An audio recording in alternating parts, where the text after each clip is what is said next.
وہ بڑی خوبصورت بات کی ہے نصیر الدین نصیر گولڑے والے نے. انہوں نے کہا کہ اہل حدیث کہتے ہیں مردے نہیں سنتے اور ہم حنفی کہتے ہیں کہ مردے سنتے ہیں.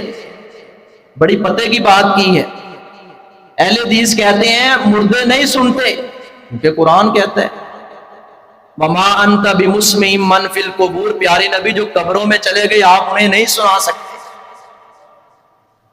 اور قرآن یوں بھی کہتا ہے وما یستوی الاحیاء ولا الاموات، زندے اور مردے برابر نہیں. اور یہاں تو صرف سویا ہوا جو ابھی مرا نہیں ہے اس کی حالت کیسی ہوتی ہے اس کو پتہ نہیں ہوتا. وہ خواب کے اندر پتہ نہیں کہاں کہاں پہنچا ہے، رو رہا ہے، کرلا رہا ہے، اٹھ کر دیکھتا ہے میرے ساتھ تو کچھ بھی نہیں ہوا.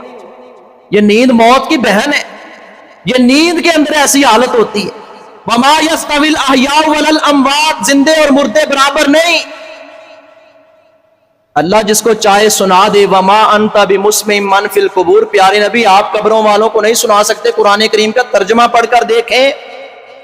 پیر نصیر الدین نصیر کہتے ہیں اہل حدیث کہتے ہیں مردے نہیں سنتے اور ہم حنفی کہتے ہیں مردے سنتے. کہتے ہیں شک تو پڑ گیا، شک تو پڑ گیا. تو شک والی چیز کو چھوڑ دیں.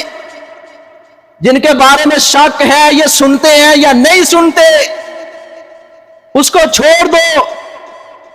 شک کو چھوڑ دو، اس ذات پہ یقین رکھو، اس ذات کو پکارو جس پہ سب کو پک ہے کہ وہ سب کی سنتا ہے. مردے سنتے ہیں یا نہیں سنتے شک تو پڑ گیا.